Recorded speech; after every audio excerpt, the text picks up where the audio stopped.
Hello, everyone, and welcome back to another episode of Blame It on the Stars, where we give you an inside look at what's going on in the universe so you can blame your problems on the stars. It is Jade here.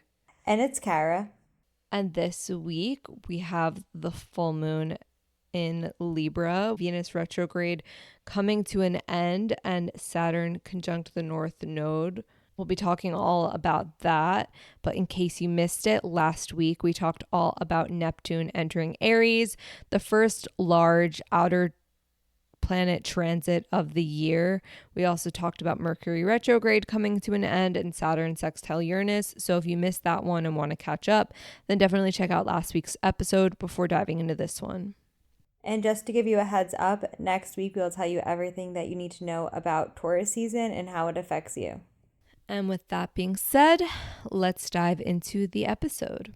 The first thing you need to know about happening in the astrology is the full moon in Libra. This happens on April 12th at 8:21 p.m. Eastern Standard Time.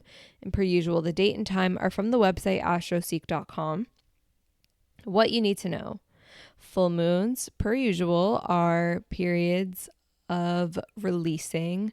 It's a time where we are experiencing a culmination of energy and letting go of what no longer serves us so we can come back into alignment.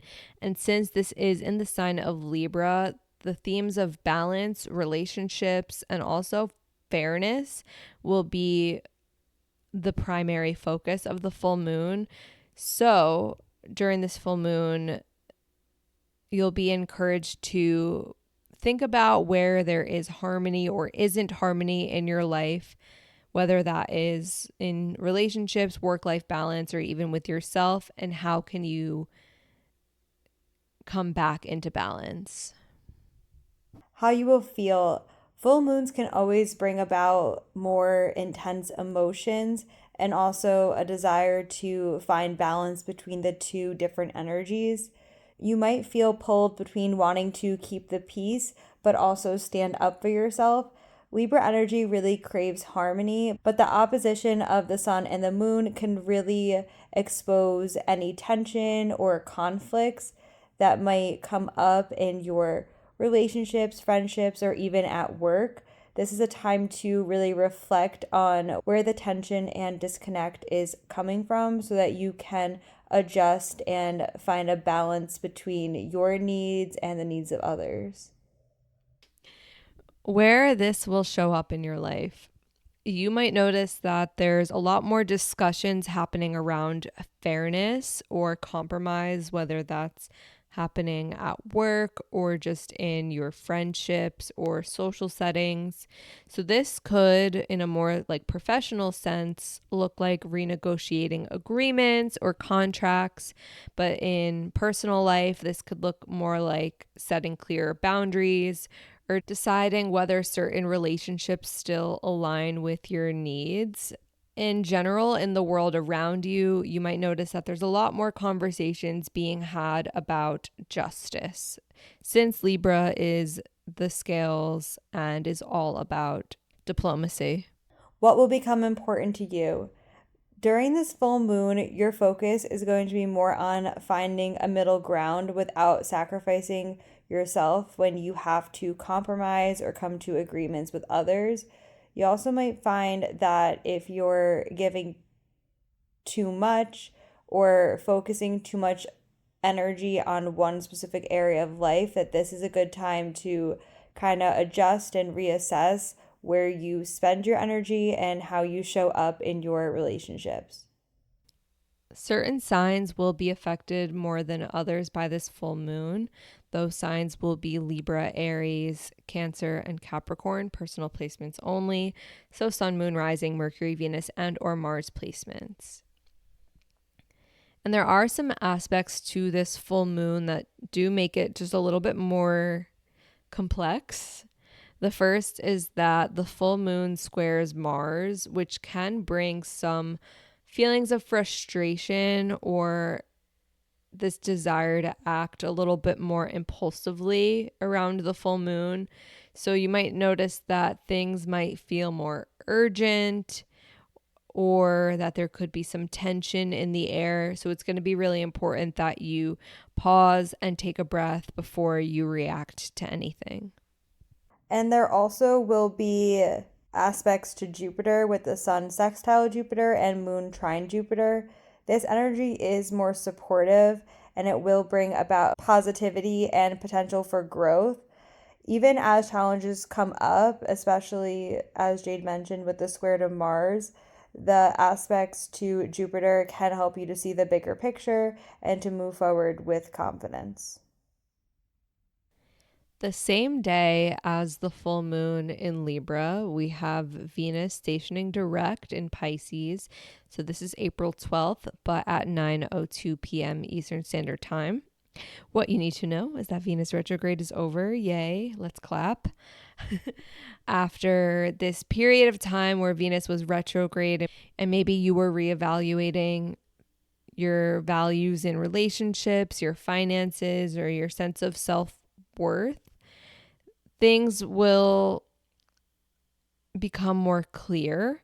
So if there was any uncertainty about how you want to move forward with like finances or anything in your personal life, this is the shift that will allow you to start moving forward and taking action again.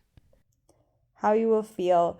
You might notice a sense of relief, clarity, or even closure around the things that came up for you during the Venus retrograde period.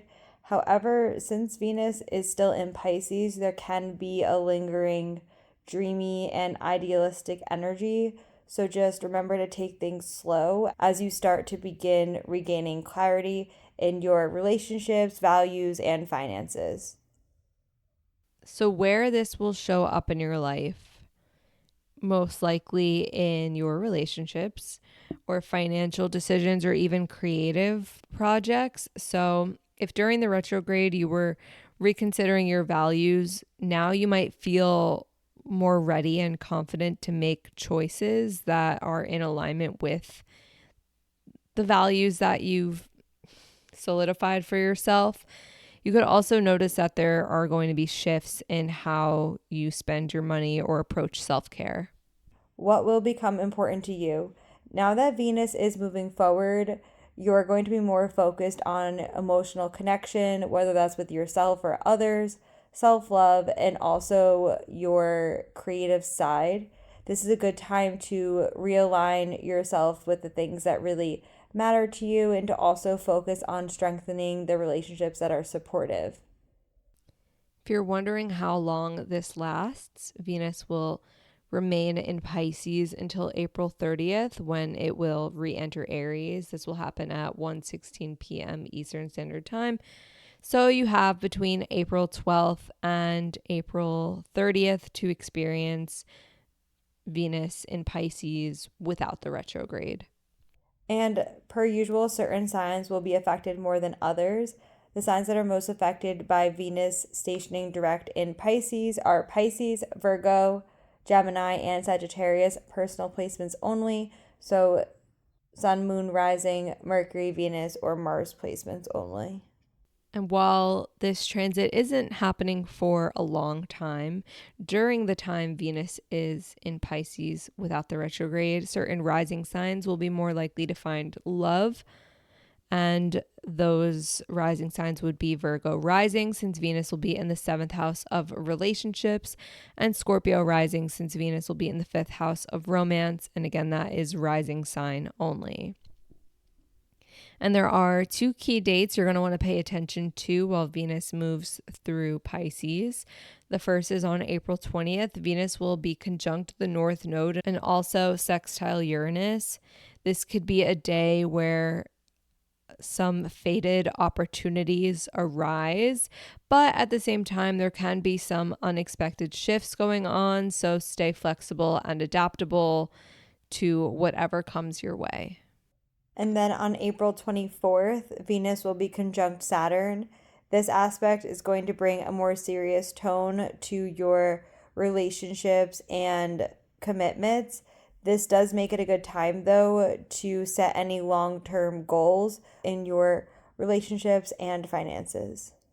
The next thing happening that you're going to want to pay attention to is Saturn conjuncting the North Node. This will happen on April 14th at 12:25 a.m. Eastern Standard Time. So that could be April 13th if you're in a different time zone.